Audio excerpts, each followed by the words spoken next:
Good afternoon, Dark Sage Walker, gonna play some Binding of Isaac, and this time we actually have a concrete topic to talk about. How much I'll stray from the point remains to be seen, but...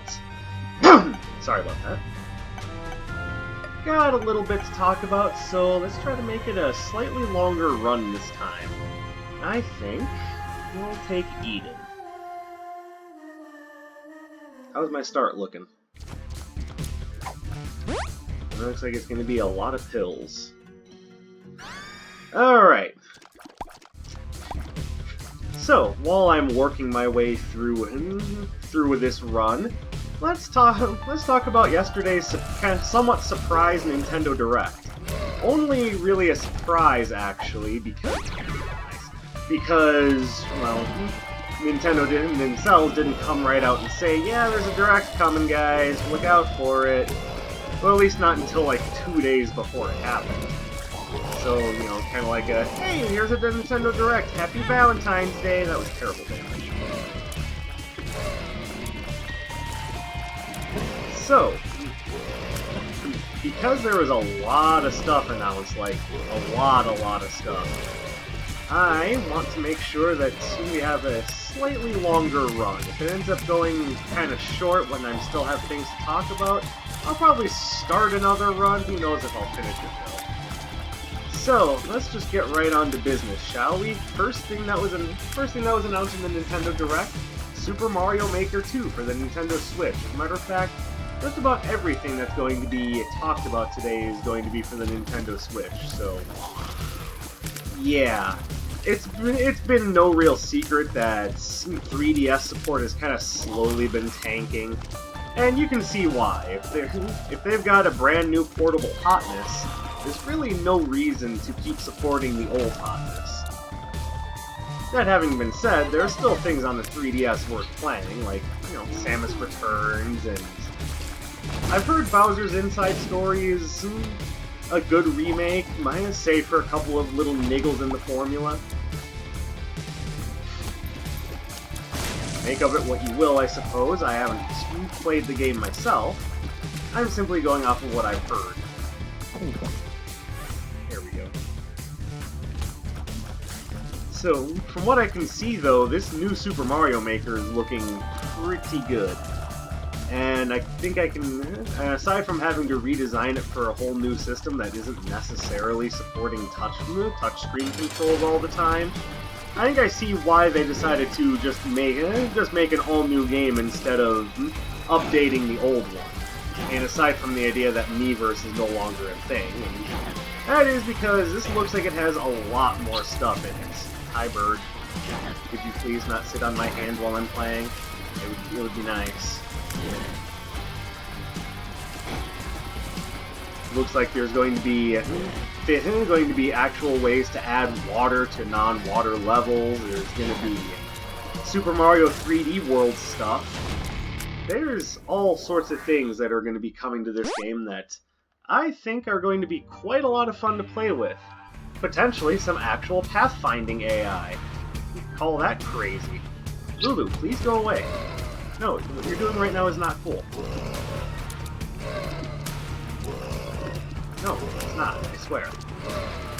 Off my hand!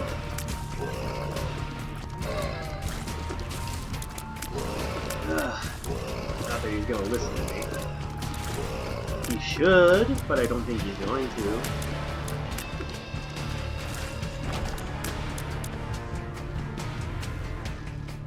Get to finally play around with the angry sun. There's gonna be a lot to enjoy. I just wonder if like the first Super Mario Maker, it's going to be dominated by one of two things: people making autoplay levels, and people making ball-bustingly difficult levels just because they can. Not many people are actually interested in being game designers. A lot of people just interested in basically what I'm looking for, novelty. And you know, if that's all it ends up being, you know what, fine, I'll still play it. I actually have the gumption to want to make a few real levels. And hell, maybe by the time it comes out, I'll actually have a decent enough audience to share those levels with here on my YouTube channel. creation in and of itself is fun, and even if it only gets shared with my friends, you know what? I think that's okay. This is a very questionable run. Maybe it'll get better after the devil deal. So, very much looking forward to Super Mario Maker 2. There's so many new elements to play around with, and just the idea that the cat suit from Mario 3D World is making it back is crazy. That, to me, seems like it's going to make 2D levels really easy. So we will wait and see. That ought to be a lot of fun. Next game they talked about was Marvel Ultimate Alliance 3. I'm not gonna lie, I actually did not have that much fun with Ultimate Alliance 1 and 2. So I'm really hoping that Ultimate Alliance 3 can turn it around for me. I have the sneaking suspicion, though, that it's probably not going to. It's just a thought, I could be wrong about that. But, you know, who knows. Either way, Ultimate Alliance 3 will be out this summer, and that reminds me, I forgot to talk about the release date for Super Mario Maker 2, and from what I can tell, it comes out in June. I'm not sure when in June, so it could be June 1st or it could be June 20th. Who really knows?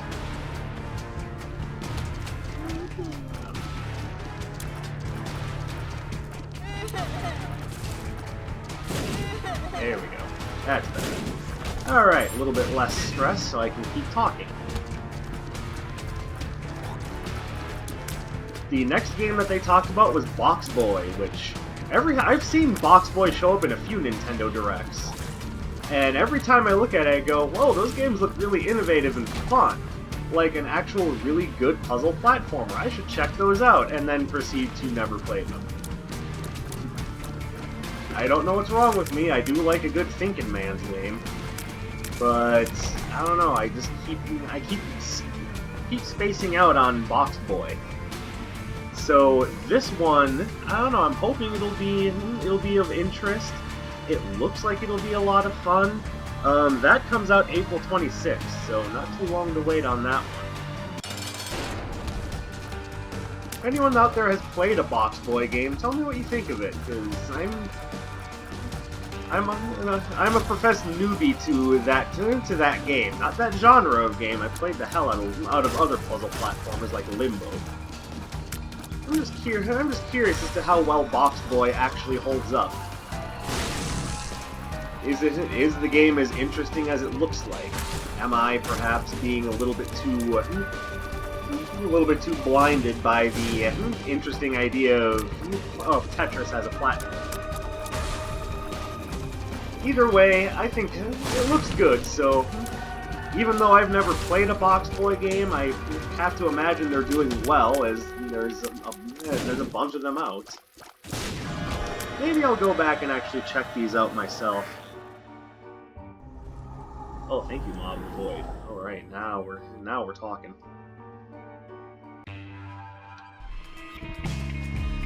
Alright, the Box Boy and Box Girl will be out April 26th. I believe I mentioned that already, but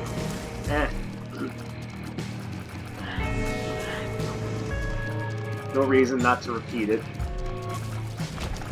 Alright, next thing that was brought up, and yes, I did see the item was in there, so I'll go back for that.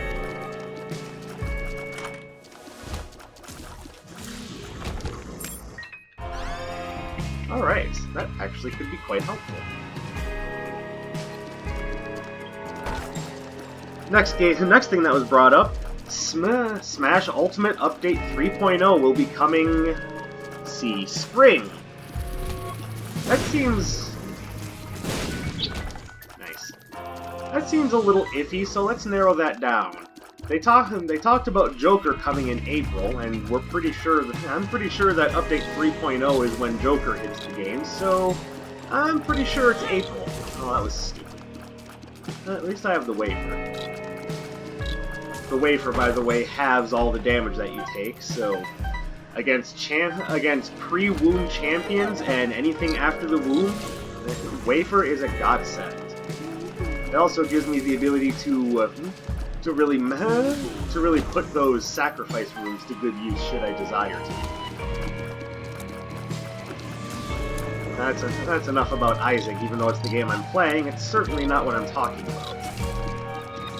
On with the Direct. So I would assume that with version 3.0 we'll be getting, you know, we'll be getting balance changes. Maybe they'll do something to actually update some of my favorite characters. I know in update 2.0 they made a change to Mega Man that I wasn't too happy with. But oh well, can't have everything, I guess. So here's hoping that one of the characters I really like gets something. Or at the very least that they leave alone some of the characters that I like.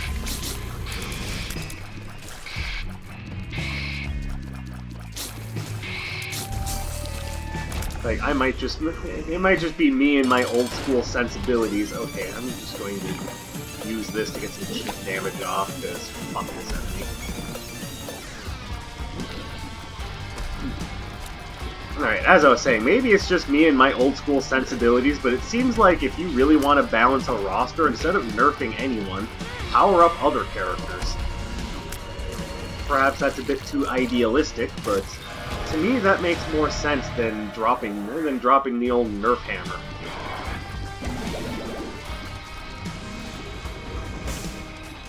Instead of nerfing the strong, buff the weak. Give every character a chance to shine. I think I'd rather have the temporary invincibility, thank you. That's just me. Speaking of updates, Captain Toad of all games is getting an update. Matter of fact, it got a free update that came out actually at around the same time as the Nintendo Direct. And that made it so that every course that's currently in the game is co-op capable. So that ought to be something fun to check out. Thank you. That is actually kind of nice.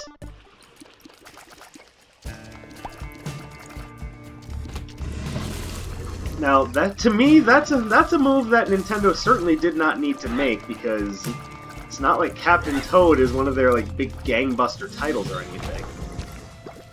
So I appreciate it because it's a move that they made that's actually rooted in, you know, caring about the games that you make. So I'm all for it. Of all the odd news, that Captain Toad is also getting paid DLC. Hopefully this paid DLC actually adds something of relevance. And from what I can tell, it looks like it's going to. The paid DLC is going to add in 5 new courses and a total of 18 new challenges to the game, which I think will actually add in a decent amount of life to that title. Again, it's nothing that needed to happen by any stretch of the imagination, but they're doing it just because they can. And to be fair, it is one of Nintendo's better reviewed games. So again, I'm all for it. I'm always interested in seeing a move that actually shows a bit of passion for something.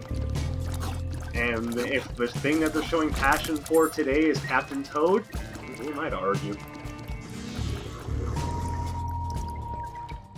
Besides, I remember talking about that game, and yes, I do very much like it.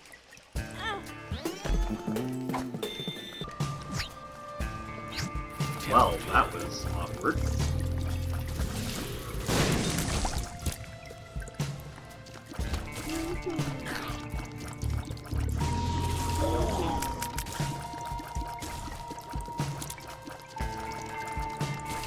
And there we go.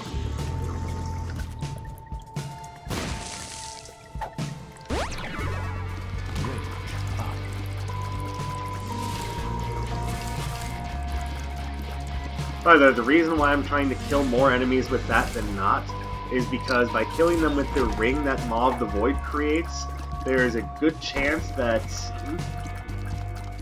Oh, I bet there's a secret room here. I bet I would have gotten it if I hadn't been an idiot.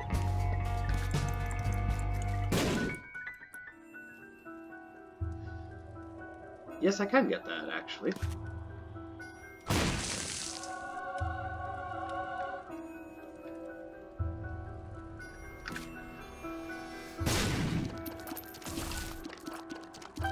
There we go. So, Captain Toad update, I'm all for it. You guys want to make DLC for a game that isn't necessarily one of your big headliners? Honestly, go for it. I think it's a good way to try to get people interested in the game and make it a bit more relevant. Well, this makes that. Yes, this is actually very good for me. More PhD, please. Oh, that was really dumb. Alright, after Captain Toad.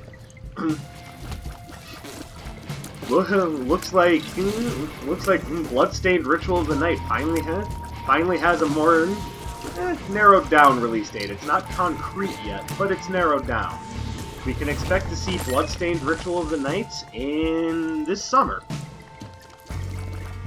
And I don't know about you guys, but getting to play some good old classic Igarashi Castlevania, I am so down.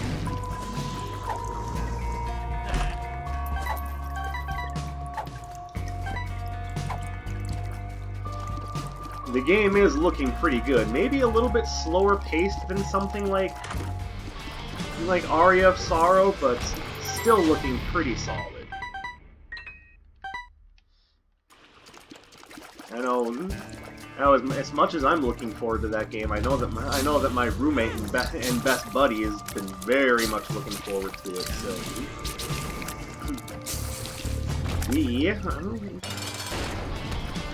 we will have to see how that goes. But yes, I'm looking forward to Bloodstained.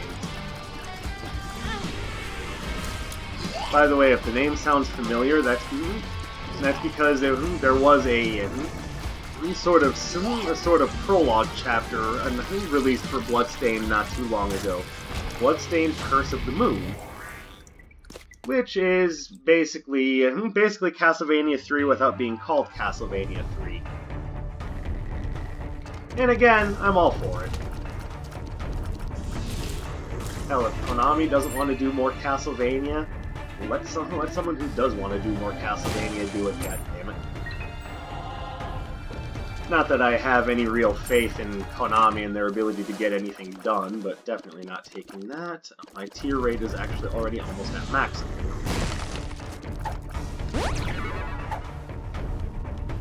So at the moment, it would just be a really bad damage up.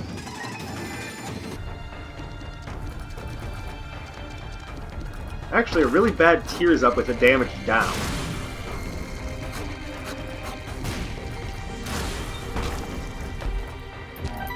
So no, not happening. Yes, I will take this, thank you.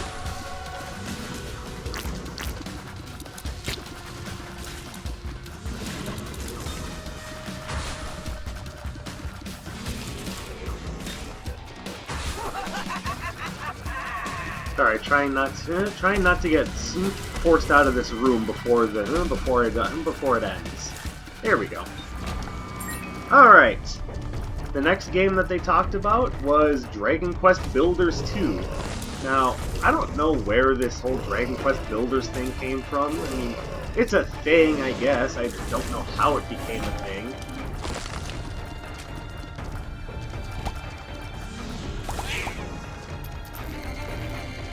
But basically, if you ever wanted to play Minecraft while in the world of Dragon Quest, there you go. That's your ticket.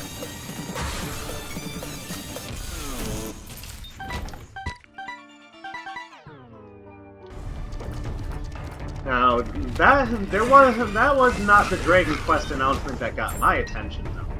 What got my attention is when they talked about Dragon Quest. I believe the full title is Dragon Quest XI's Echoes of an Elusive Age Definitive Edition. Now, if anyone else is getting some old-school Capcom vibes from that, well, I don't blame you. Do what you will with a title with a name that long. They're basically asking for it. So Dragon Quest XI Super Turbo Championship Edition Deluxe is something that was delayed from its original release date to be released on the Wii U. Oh, not Wii U. What am I talking about? To be released on the Nintendo Switch at the same time as the main release of Dragon Quest XI. Turns out they needed to do a little bit of extra work with the game, so... Oh, that's right. Right now, my current setup is making it difficult for me to see that I have a secondary pill.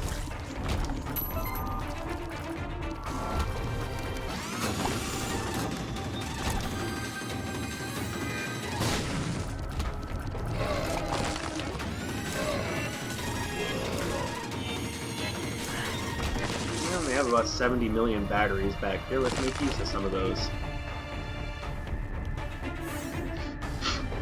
So I don't know if anyone watching this video has played Dragon Quest XI. The game looks pretty good to me, but then again, I am sort of not necessarily a fanboy of Dragon Quest, but I remember when the original Dragon Quest launched. I believe it was called Dragon Warrior on the NES. And of all the people that I knew who were interested in that game, the person who was the most interested in it was, of all people, my mom. It was between her interest in that and Final Fantasy. That's kind of what set up the impetus for me to be interested in role-playing games.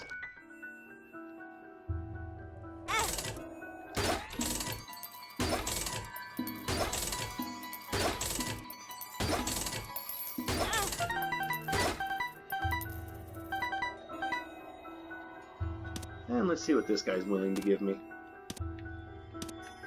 I have the money for it, might as well give him some.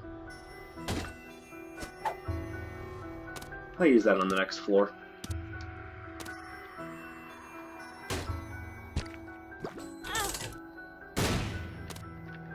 I was hoping for a blood bag there.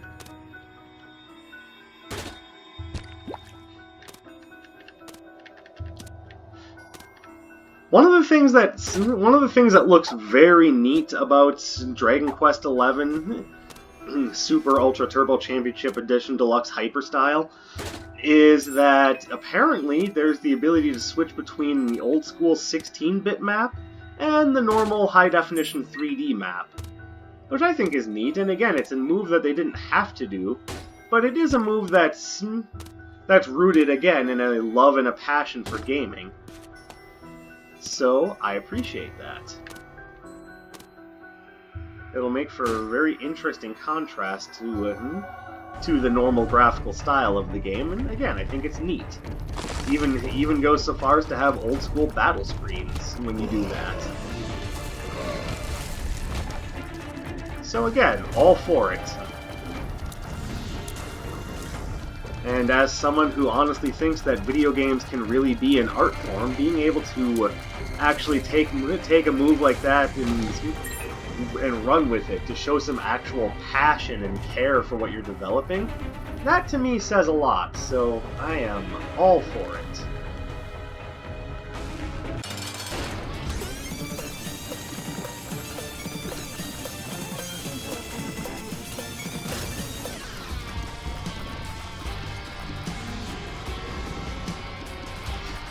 After Dragon Quest XI, they talked about something called Disney Tsum Tsum Festival. I don't know what it is. Not even gonna lie. I looked at it and said, "Oh, looks like a strange, like it looks like a." All I could think of is that it looked like that Disney Emoji Fest phone game combined with like a lame Mario Party ripoff. I don't know. I'm just gonna call it what it looked like to me, which was dumb. But for the people who are interested in it, it releases sometime. I would give you more than that, but that's all I got. It's releasing sometime in 2019. And if you're saying, wow, that's really fucking vague, well, I agree with you. But I'm not getting any more information than that, so you're probably not getting any more information than that either.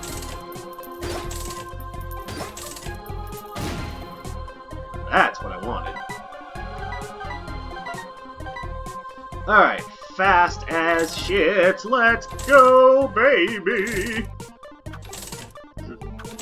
Now, the next game they talked about is actually for one that's already out, which is not that big a deal. Starlink, Battle for Atlas. Now, when that game first came out and I saw that it was basically just space dogfight fun time hyper battles, I was really interested. And then I saw that it was one of those Toys to Life games, and then I stopped being interested in it.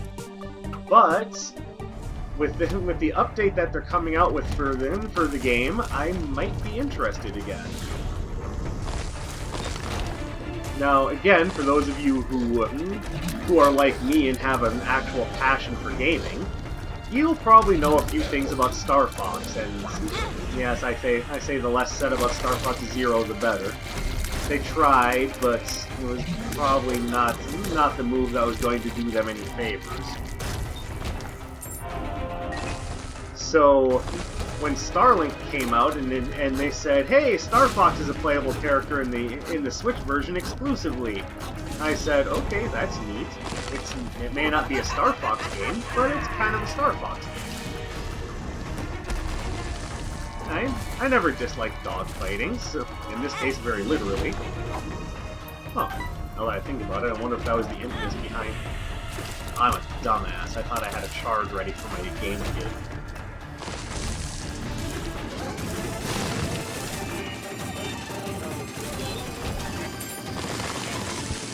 There we go. Taurus or this fucker? I'll take this fucker. Probably could have taken Taurus and broken the game in half, now that I think about it, because of how high my speed is. But it's okay. I'll give myself a little bit of a challenge to make me have to wake up. But anyways, what the new update does for Starlink Battle for Atlas is... Oh, I was going to use that. Forever. Bad gas.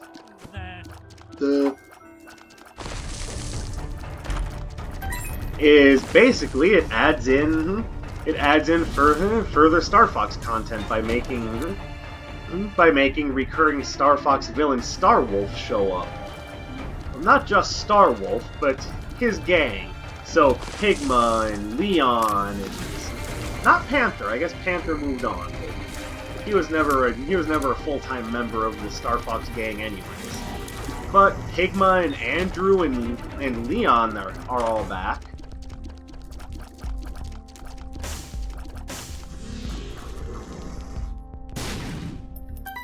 There, I can donate a little bit more to the donation machine.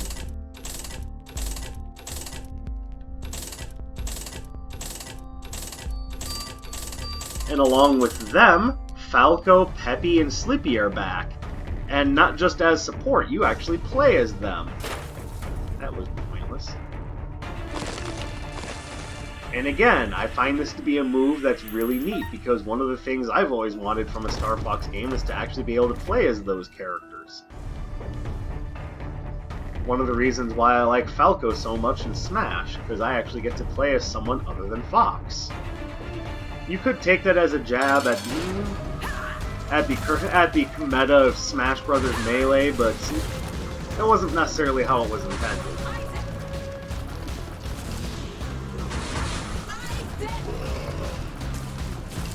No, I'm just saying in a Star Fox game, you know, there are other characters, so it'd be nice to actually be able to use them instead of having them strictly be backup, but they were, if nothing else, still well-developed characters, so no complaints about that at all. Oh, baby, why you do this to me? Why you do this to me? They're not doing anything to me. I'm planning on taking both of them, but... Okay, taking Virgo was the best idea I had during this run. Oh, so I've got Pill Baggy, Acid Baby, Pill Baggy, Acid Baby, and PhD. Man. So very much looking forward to the Starlink update. I think I might actually have to invest some time in that game now. And more so than time, money. If I can get the Star Fox content without having to buy into the whole Toys to Life thing, that would be great. Because there's one thing that's if there's one thing that's can't even remember the name of the fucking series. Oh yeah, if there's one thing that Skylanders did, it made me very cynical and upset about the whole Toys to Life thing. So, I mean, apologies to those of you out there who are big Spyro fans who are playing Skylanders, because basically that's the only way you're getting your Spyro fix until...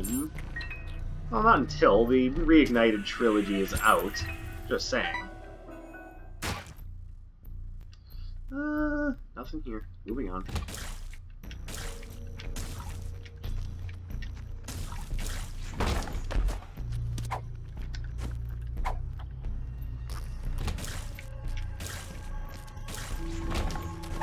But yeah, it seems... I mean, there's already enough monetization schemes going on in the world of gaming as is. Between DLC and microtransactions and fucking loot boxes. To me, it just seemed like it was just another fucking microtransaction that you pay up front for. So yeah, to be blunt, I was kind of against the whole Toys to Life thing, and I still am. But if I can still get the full game experience for Starlink without having to buy into the Toys to Life aspect, then yeah, I'm down for it. Besides, it actually looks like a pretty good game. And ultimately, that's the thing that we should be judging all of this on, is whether or not the game is any good, right? So, I'm going to look into it, because the reviews themselves said, hey, this game's pretty good, you should check it out. And I was like, yeah, but then I have to go spending $20 every time I want to get a new ship update, and that's bullshit. But Star Fox. Well, you know what, game? Ubisoft in this case, if you're gonna exploit my love of Star Fox, you could do it in a worse way than, by making an actual decent Star Fox game, which just so happens to have a few other playable characters.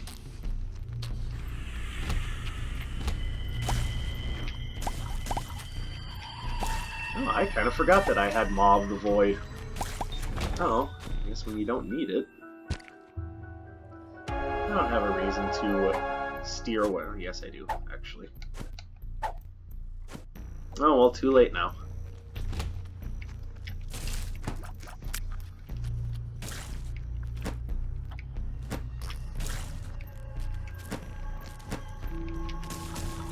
So yeah, Starlink. That ought to be fun. After the Starlink, they talked about Rune Factory 4 and 5. Now, to me, what Rune Factory was kind of like, I guess, for lack of a better word, to me it reminded me of, oh, jeez, violent lasers. To me, it reminded me of basically Harvest Moon meets a real RPG. Now, I know there's a legion of people who like things like Stardew Valley and Harvest Moon, so please don't take this as necessarily a disparaging remark. I just never thought those games were for me. So Rune Factory didn't do a whole lot for me. But for those who are interested in Rune Factory 4 Special, it comes out later this year. I'm sorry, I got nothing. That's all they gave me.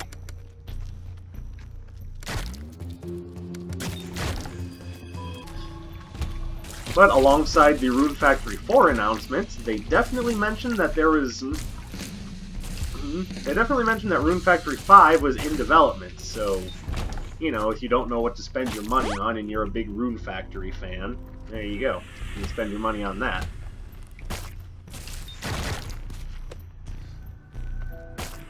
just might want to do yourself a favor and not necessarily pre-order it. Not just because I'm just getting tired of pre-order culture, but you know, because pretty soon GameStop might not be a thing. So, just some friendly advice from Mr. Gamer Guy.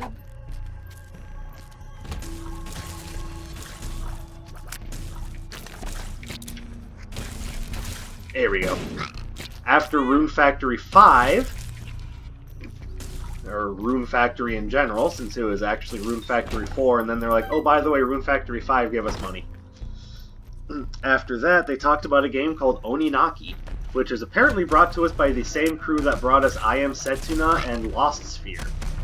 Which, every time I saw a review for Lost Sphere, they were like, they said they were inspired by Chrono Trigger, but it's not as good as Chrono Trigger, so we don't believe them. Now, now at the time I was thinking, okay, well maybe Lost Sphere won't necessarily be my thing. It's hard to win over the heart of someone who basically bent over backwards to let Chrono Trigger into their life. But then I started thinking about it, it's like, okay, so you're comparing it to probably one of the best RPGs ever made, and you're saying, well, it doesn't live up to that, so it's bad. How many things in this world live up to Chrono Trigger? Seriously. How many of us hear something like that and go, okay, well, that could be any game. You could say that Call of Duty Ghost didn't live up to Chrono Trigger, but you know, not only are you now comparing two games of completely different genre, but you may as well be comparing, you know, apples to goat shit. It's not really a fair comparison.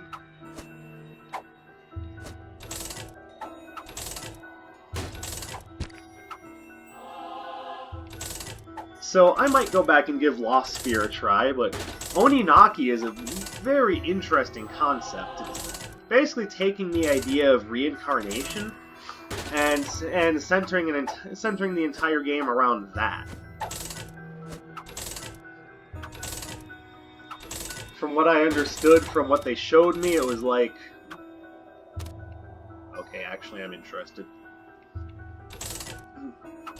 From what they showed me, it was like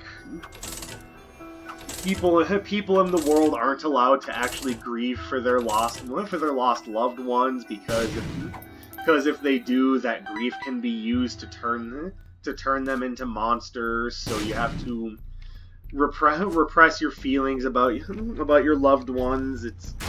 I'm not 100% sure how exactly it works, but I'm willing to give the concept a try because it sounded neat to me.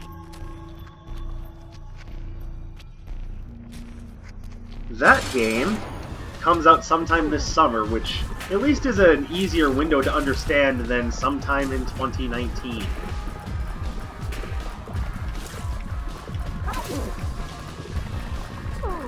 That's right, I've got 3 protective flies, so I don't really even need to try. Oh, do I want all of these? No. No, I don't. I want Contract from Below, and I want the tail. Alright, cool. Onwards. After Oninaki, they talked about Yoshi's Crafted World, which, hey, did you ever play Yoshi's Island? Congratulations, you probably played this game in some regard. But it does look like it's playing around with some new ideas, aside from making the entire thing out of something that looks like it could be easily lit on fire. In that regard, what is it with Nintendo wanting to make games using stationary medium?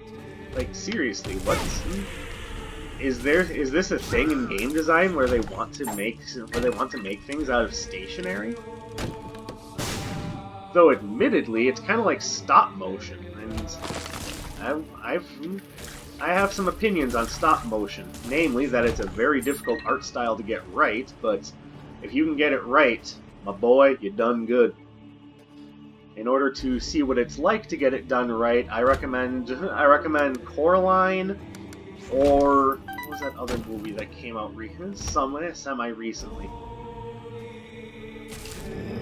I think it was Kubo. Yes. Coraline and Kubo are stop motion done right. And you know what? I love both of those movies to death. They're both such well-made movies. And it's hard to imagine either of them without the art style that makes them so iconic. So give those games a look. Or not games, what the hell? I talk about games all the time, so even when I'm talking about movies, I think I'm talking about games. That just means I'm an idiot. But yeah, give those movies a look sometime. And honestly, the whole Yoshi's Crafted World thing, I can't get too mad at them if it's, working out. If it's working out for them, then,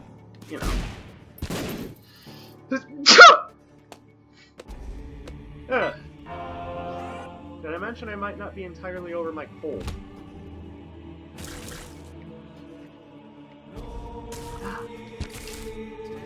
But I'm down for checking out Yoshi's Crafted World. I mean, I kind of mockingly made the Yoshi's Island comparison earlier just because that's the easiest way to describe what the game looked like to me. But honestly, playing like Yoshi's Island isn't a bad thing. For those who don't remember Yoshi's Island when it came out, that game controlled smooth as butter. Range up. And it used a graphical style that, well, whereas admittedly it wasn't necessarily the sharpest graphics in the world, and it looked like graphics that could be recreated by giving a 12-year-old some crayons and going, hey, have at it. But I think that was the idea. It was supposed to look like it was designed by a child because the whole thing was about helping out baby Mario. So yeah, the game looked like it was designed by a child because a lot of it was being viewed in a sort of fanciful, childlike way. So whereas the graphics didn't look like anything incredible, the aesthetic was off the fucking charts. So I think that alone makes it worth the price of entry.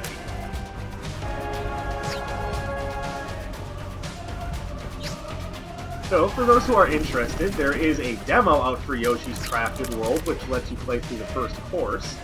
The full game comes out March 26th. So, there you go. Now, I'm only about halfway through the announcement, so I'm going to start another run while I continue talking about this Nintendo Direct. I think I'm going to do a challenge run. Matter of fact, I'm going to do the tank. This will be of about the right length to get through what I'm talking about. Me and my .25 speed. Fat Maggie, let's go.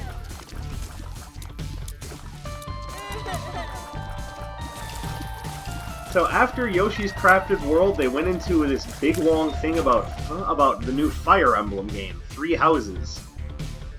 So, for those of you who don't really know what Fire Emblem is or don't get what the big hubbub is about it, Fire Emblem at one point or another was a Japanese-only strategy RPG that signified itself through basically individual characters, customizing them via class, weapon, and it was also well known for its ball-busting difficulty.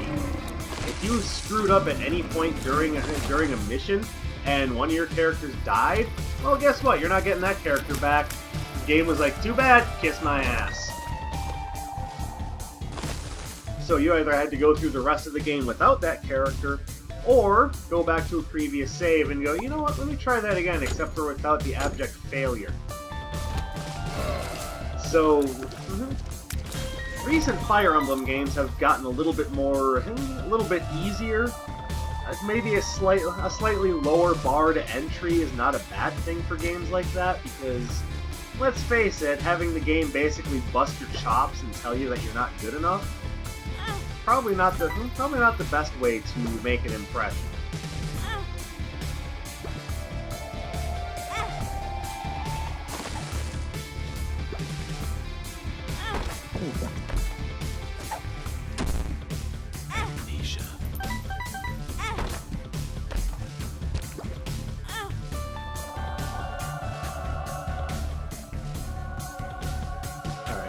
leave it at that.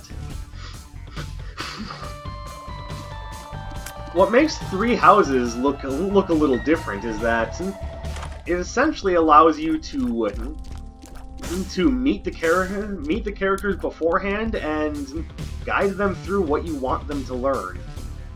It's a very interesting take on Fire Emblem. I'm hoping it works out because it looked neat enough. Oh, there goes that Eternal Heart.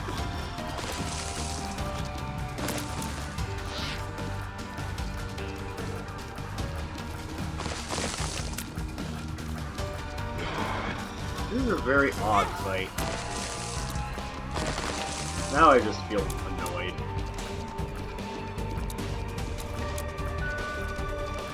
The only thing making the fight odd is my low-ass speed.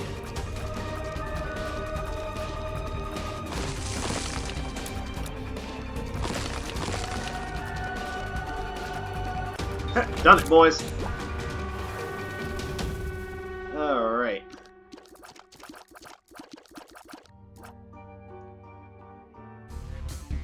I don't want to spend too much time on the cursed room. Yeah, I kind of do, actually. I have enough health to make up for it, so let's give it a shot. So, I'm hoping Fire Emblem Three Houses is as interesting as it looks. I'm not going to necessarily hold my breath for it to be like the most groundbreaking Fire Emblem title of all, but hey, it looks really good, so... Which, I know that's not saying much, but... The game is of interest. We'll just leave it at that.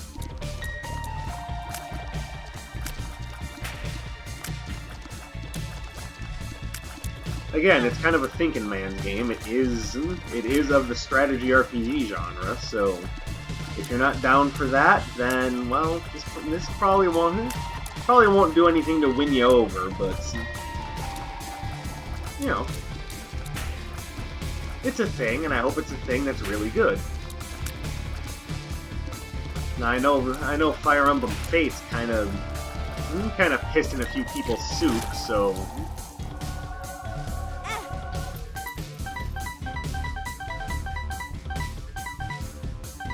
That's what I was waiting for, was the big payout. And yes, it leaves me in a bit of a precarious position, but I'm pretty sure if I have a quick look around, I can find a way to replenish some of my health. If nothing else, I just hit the shop and spend some of my, well, in this case, well-gotten gain.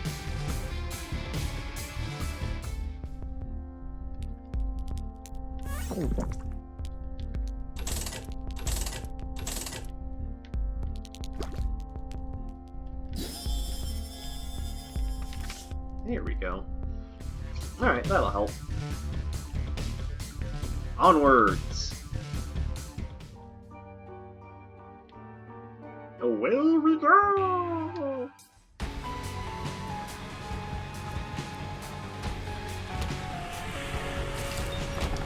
Now, the next game, I really don't know what to think of. I mean, okay, so I know what they were thinking. They were thinking, hey, a lot of people aren't really liking this whole Nintendo Switch Online thing. Let's sweeten the pot a little bit. So this is a free game that is available to Switch Online subscribers, and it is called Tetris 99. Now, if you're anything like me, you hear a title like that and go, are you serious? Are you fucking serious right now? Is this exactly what it sounds like? And yes, it's exactly what it sounds like. It is Tetris Battle Royale. The Battle Royale thing has now come full circle. We're doing Tetris Battle Royale. This is one of those things that I looked at and said, you've got to be fucking shitting me. You can't possibly think that this is a good idea. Like, honestly, Nintendo, why? But honestly, it is free, and you know, if you're good at Tetris, you can probably rack up some victories on Tetris Battle Royale. And I refuse to call it Tetris 99 because I don't care what world you're living in. That's Battle Royale Tetris, so that's what I'm calling it.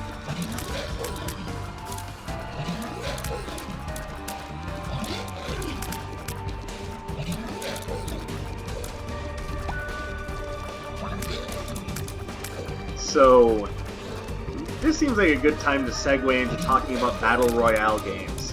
On that note, are they ever going to fucking go away? Now, that's a little bit of a leading question. I'm aware. Oh, Speed. Lovely. Wow, really?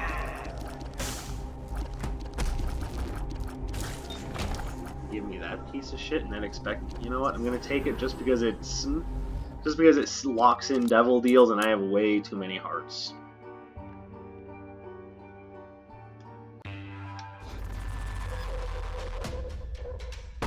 The other thing I got to thinking about is, well, you know, it is free and it's not hurting anyone to give it a try. I've thought about playing it. Even with my general aversion to the battle royale subgenre. So, I don't know, might be interesting. Book of Belial, the Bibli. I'm gonna blow you up. X-Lax. Alright, I'm probably gonna want this, actually.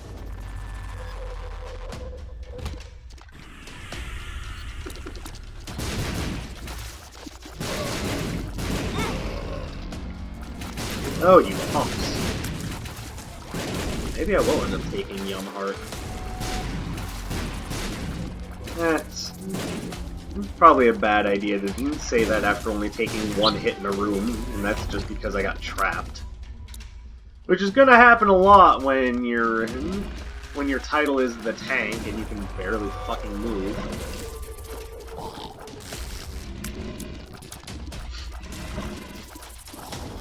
There we go. Come on, die. Die already, thank you. Hello, Boneheart. Protect me, my friend, and we will go far. Never mind. Okay. Yeah, not taking damage.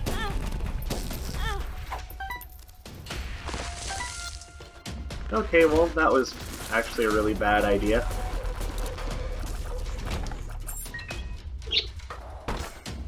Yes, Lulu.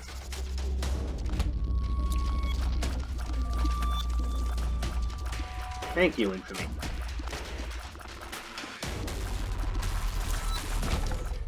God, I'm slow.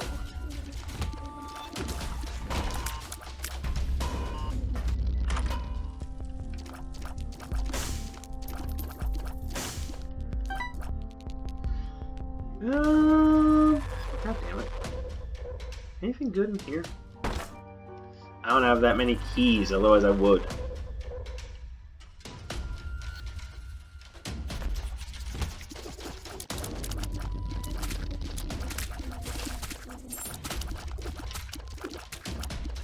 Alright, you know, it might be worth taking a chance on now.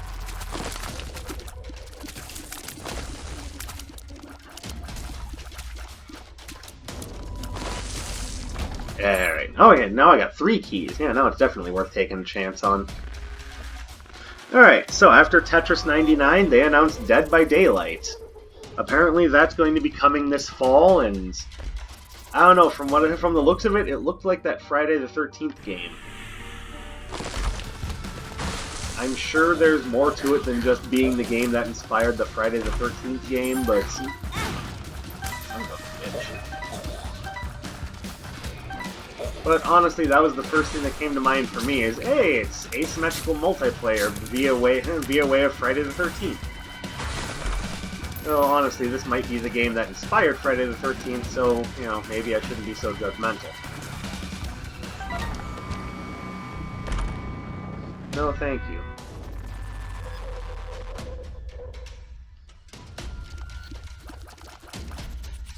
But, I don't know, I think that's one of those games I'm gonna need to read some reviews on before I jump into it. I would rather not end up spending money on something that I end up not liking very much. And who knows, maybe I'll end up loving it after I play it, but like I said, the idea is read some reviews first.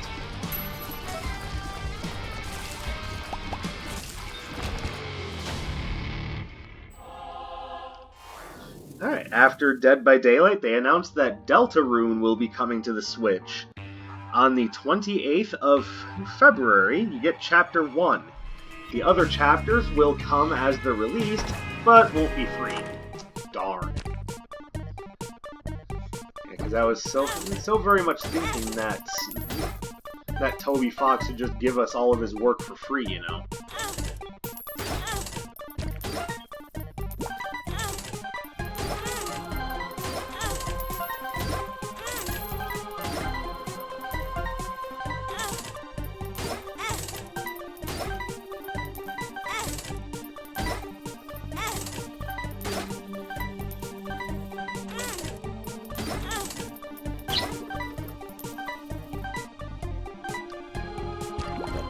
Alright, I should probably just back off from this, because I am using an awful lot of health.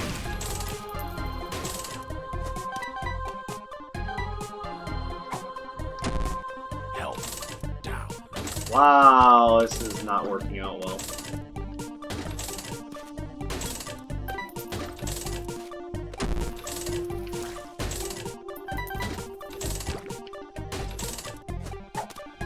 Lemon party.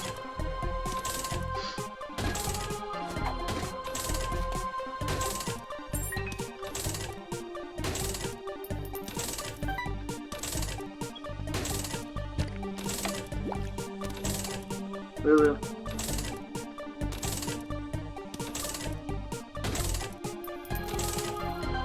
No, Lulu, you're not playing the game.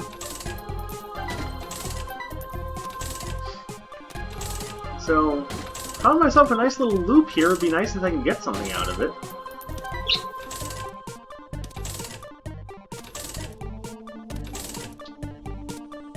Alright, let's drop a couple more hearts over here. Not quite what I wanted. I was hoping for anything to improve my lackluster speed.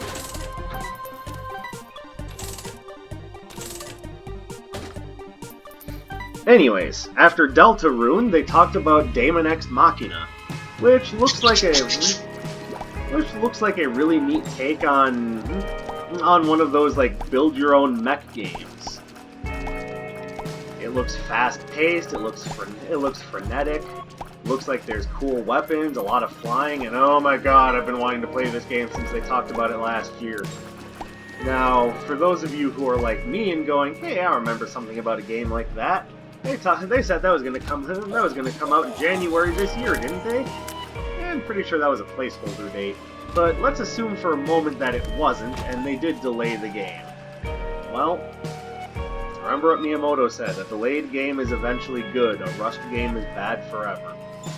Alright, when it comes to game development, I think those are words that developers should live by instead of putting out this piecemeal bullshit that they like to put out.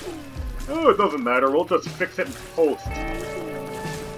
Which apparently you can do that with games like No Man's Sky, and then everyone forgets that that was a terrible piece of shit game, and goes, look, it's good now!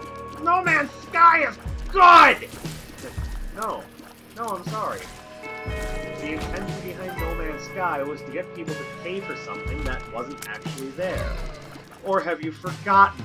Apparently you have, because apparently, now that it's been patched to death all the way up to the heights of another crafting survival game, now everyone wants to go singing its praises. I'm sorry, last I checked, the game wasn't that fucking good. So, no, it could just be that it's not my thing, but, I mean, if I'm going to play a game that's about just exploration and crafting, there's still Minecraft for that. I don't necessarily play Minecraft, but, I mean, you're not doing anyone any favors by making a game that basically buttocks, and then going, look, we turned into something average, praise us.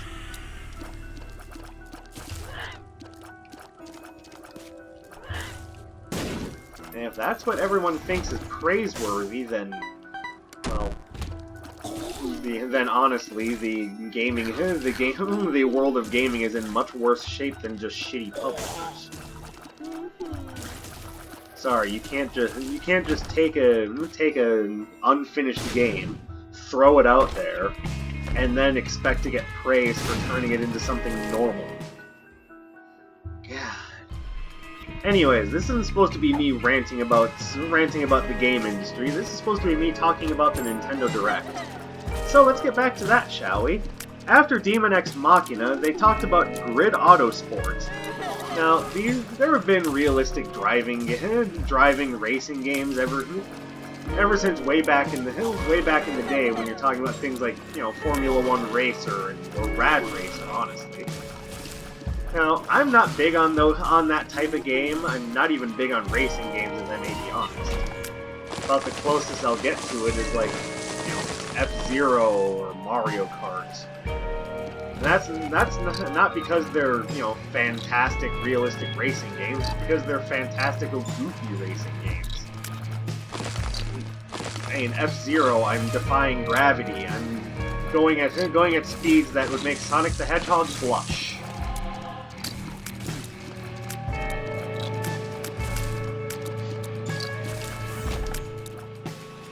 And it's met with this air of, hey, let's challenge your racing skills. And I'm going, yes, please.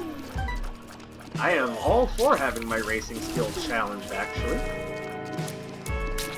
And again, it's not because I'm necessarily great at it, it's just because I thought F-Zero was fun. So take that for what it's worth.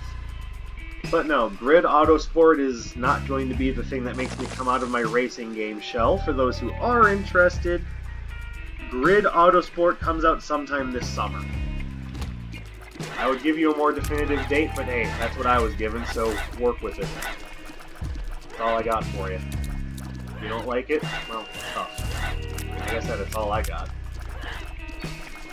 So you can't expect me to give you more than I got when I didn't even get much. Oh, nice. I'll take that. I'll take that. Is this any good? Temperance.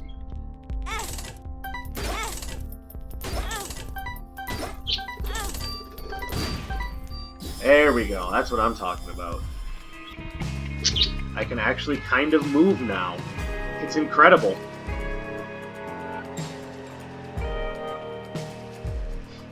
And I've got so much health that it's ridiculous. Hopefully I can turn some of this into something.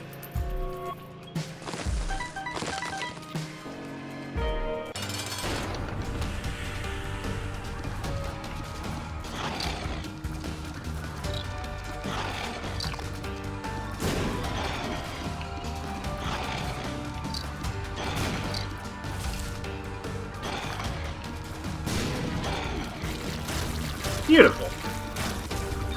Good fight, good fight.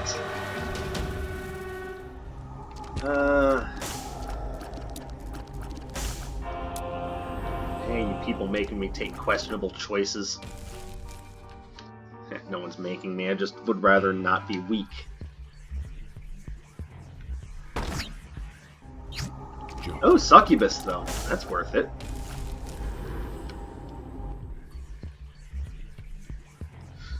Alright, so, after Grid Autosport, they talked about Hellblade: Senua's Sacrifice. That game, I do know a few things about. It was essentially an independently published game by, I want to say Ninja Theory? I could be wrong about that, so if my information is lacking, someone please correct me. But what you basically had there was a look into basically mental illness through a filter of Viking mythology. I never played it myself. Maybe I should. And it being on the Switch is a good opportunity to do so, but hey, the game looked pretty good. It won a number of awards, it did a number of things quite well, so I'm quite prepared to recommend it when it comes out this spring. Well, the next few announcements in the Direct were sort of rapid fire, but they were there nonetheless. Mortal Kombat 11 is coming out apparently April 23rd. I thought I had heard that the Switch version was being delayed, but I could be wrong about that. Maybe it's being delayed to April 23rd. It's coming out on every other system sometime in March. I'm not sure.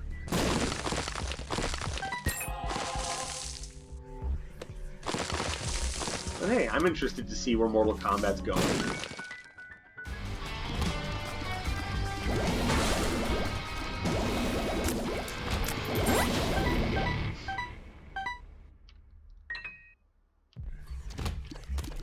By the way, I have an update on the whole Shaggy and Mortal Kombat thing. Yeah, it's not happening. I'm not surprised by that news, like, even a little bit. But it's just funny to think that there was a joke petition that managed to get that far. And Ed Boon even played around with it a little bit, so if you want to check out Ed Boon's Twitter page, he had some fun with the whole Shaggy as part of the Mortal Kombat roster thing, but I don't think for a second he was ever taking it seriously. And as well, he probably shouldn't. I mean, there's nothing about Shaggy that says Mortal Kombat potential. And I mean, even I entertained the idea for a little bit, so obviously it's catching someone's attention. There's some idea, some relevance to this. Alright, after Mortal Kombat 11, they talked about a game called Unravel 2, which looks like some sort of weird platformer thing. I don't know.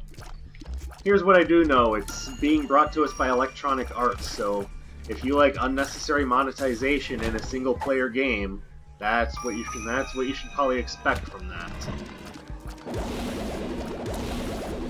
Now, maybe I'm just jaded and cynical because Electronic Arts is one of those publishers I love to bash, but I mean, they kind of have it coming. They haven't done anything actually decent for the video gaming medium ever. All they do is soak up money. Ruin Star Wars is their latest endeavor, so you take it with a grain of salt, but I don't really trust anything Electronic Arts does. All they do and all they're interested in is their live services bullshit. They wouldn't actually be interested in making a decent story or anything that coming anywhere close to artwork if it were to hit them in the face. They just aren't interested. And as a result, I'm not interested in their work. You can't go around telling people that single player is dead when some of the best games being released are single player only games. Look at Legend of Zelda Breath of the Wild, look at Horizon Zero Dawn, look at God of War, look at Octopath Traveler. These are all single player only games and they're all really good. So you can't tell me that single player doesn't sell very well when it's doing just fine and making all sorts of money. Oh, but I'm sorry, it's not making all the money in the world, so I guess it's awful.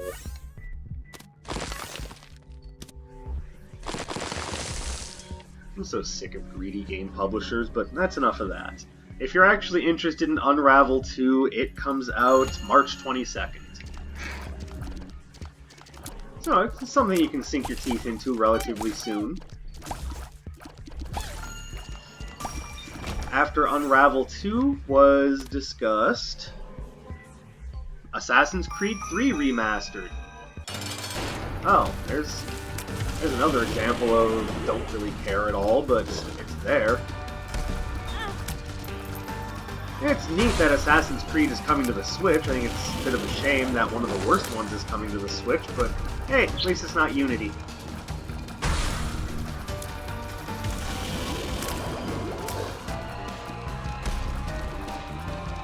To be fair, I'm not a big fan of Assassin's Creed, and that is in large part due to the publisher. Ubisoft is one of those greedy, everything has to be a live service, look at our microtransactions affair. And no, I can't really say that I'm a big fan of their work. Just not. Didn't have any speed to begin with, so my lots of power.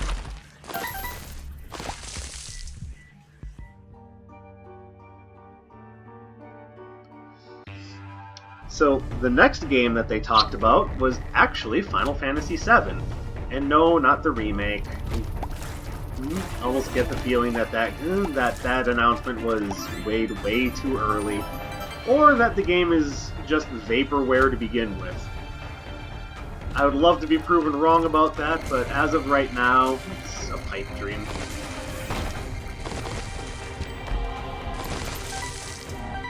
But the regular version of Final Fantasy VII will be coming to Nintendo Switch March 26th. This was shortly followed behind by Chocobo Mystery Dungeon Everybody, spelled E-V-E-R-Y space B-U-D-D-Y, so very cheesy play on words there. That comes out March 20th, so it's almost as if they're saying, hey, you want Final Fantasy VII? Well, hold on a minute, because here's our Twee Chocobo game. Ow. I don't know, maybe it's worth it, maybe it's not. I forgot I had the High Priestess card. Oh well, guess I didn't need it that much. Actually, why don't I just use it now?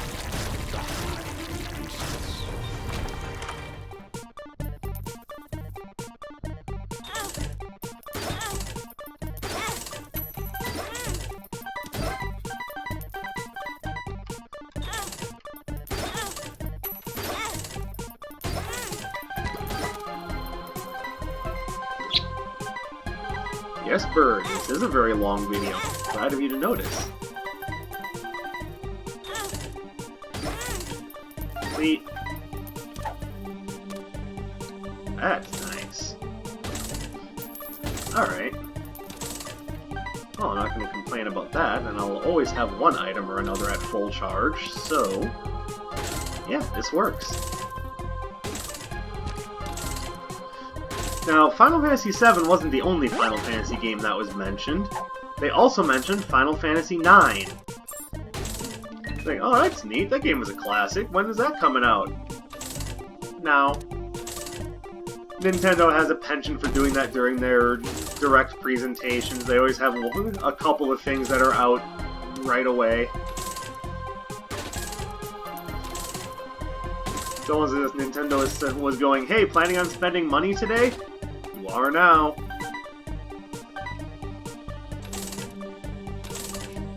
So yeah, Final Fantasy IX, available now. I don't know what people in general think of Final Fantasy IX. I know I liked it. The process by which one goes about getting Excalibur 2 was bullshit, but the game in and of itself is plenty good. Good. I like it.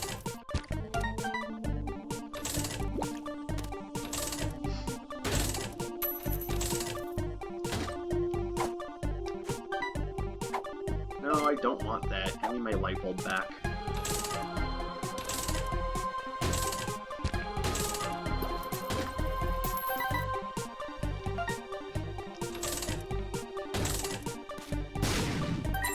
Alright, there we go. It finally blew up. I can move on now. So there you go. Final Fantasy announcements.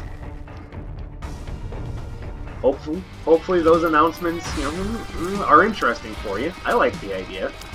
And, I'm one of those people that definitely thinks that Final Fantasy VII is not as good as 6. But now, here's the groin kick for you. I've actually never played Final Fantasy VII. Not all the way through, anyway. Now, does that mean that I think it's a bad game? No. I think what it is a game that was somewhat over... I didn't want that. Go fuck yourself. Oh well, probably won't hurt the run all that much. Oh, take that. Whew!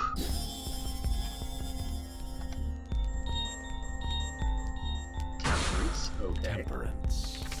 2 of Hearts.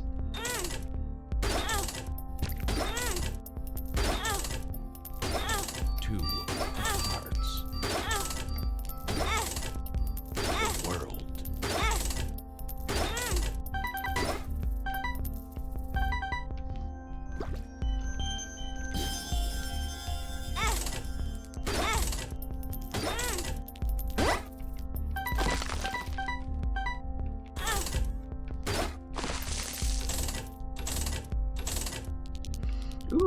2 items. Alright.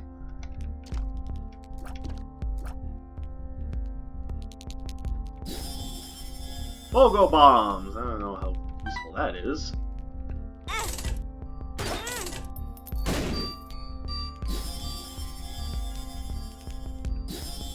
Eh. Bleh. 9 volt. Alright.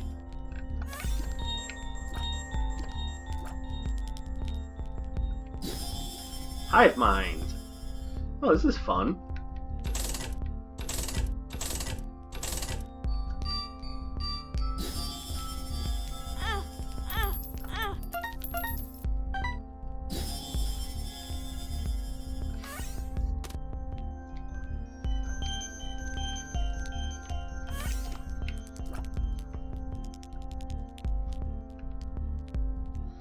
Well, that is not at all what I wanted. What you're seeing right now is one of the many ways that you can use the items in the game to break the game. BFFs, beautiful. Coupon. Now, the only thing I can get for free right now is this. Power pill. Alright, well, that was something.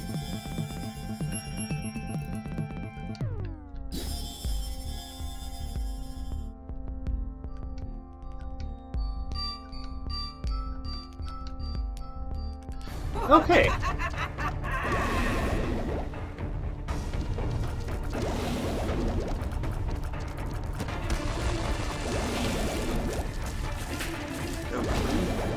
Alright, back on topic.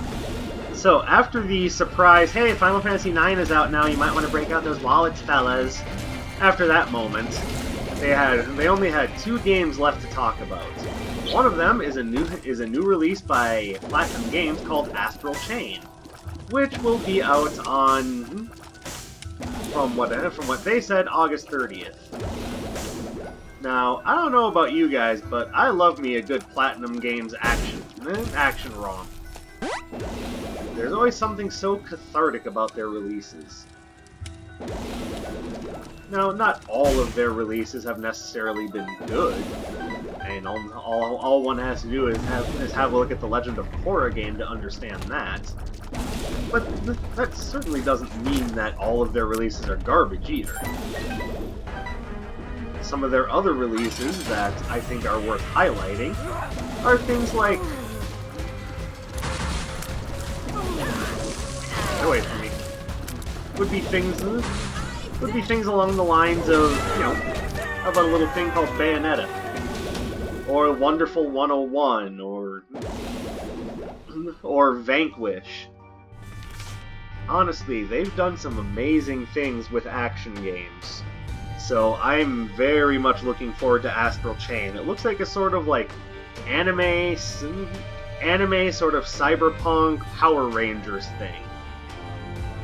I would honestly say just check it out. Between that and Daemon X Machina, I am going fucking nuts. I can't wait for this anime assault on my Switch. I'm already playing Dragon Marked for Death, so there's plenty of it. Last thing they talked about. I'm not 100% sure what to think about this. Legend of Zelda Link's Awakening Remastered. Now, remastering Legend of Zelda Link's Awakening, good idea. Remastering it with the art style that they used, iffy idea. I'm hoping it works out for them. One thing I know they could do that would make me definitely want to go back and play Link's Awakening again is maybe make a few more things contextual. Like, if I don't have to constantly unequip and re-equip things just to do things I could do, like, immediately after I pick them up in, say, Legend of Zelda or A Link to the Past, that would be great. Like, the Rock's Feather, you need it all the time. Why shouldn't that just be contextual? Pegasus Boots, you need that all the time as well. Why shouldn't that be contextual? The Shield, why should that be a separate thing either? The Power Bracelet, like, there were a number of things in the original Link's Awakening that kind of slowed the game's pace to a bit of a crawl. So I'm hoping that that's something that's addressed in Link's Awakening Remastered. Other than that, yeah, I'm actually kind of looking forward to it. I liked Link's Awakening. I'm hoping that they take the time with the remastering to do it justice. And we've seen that Capcom can do justice to Resident Evil 2, so why couldn't Nintendo do justice to Legend of Zelda Link's Awakening? But that's all for me. I basically did 2 runs in one video and went on a huge long thing about the Nintendo Direct.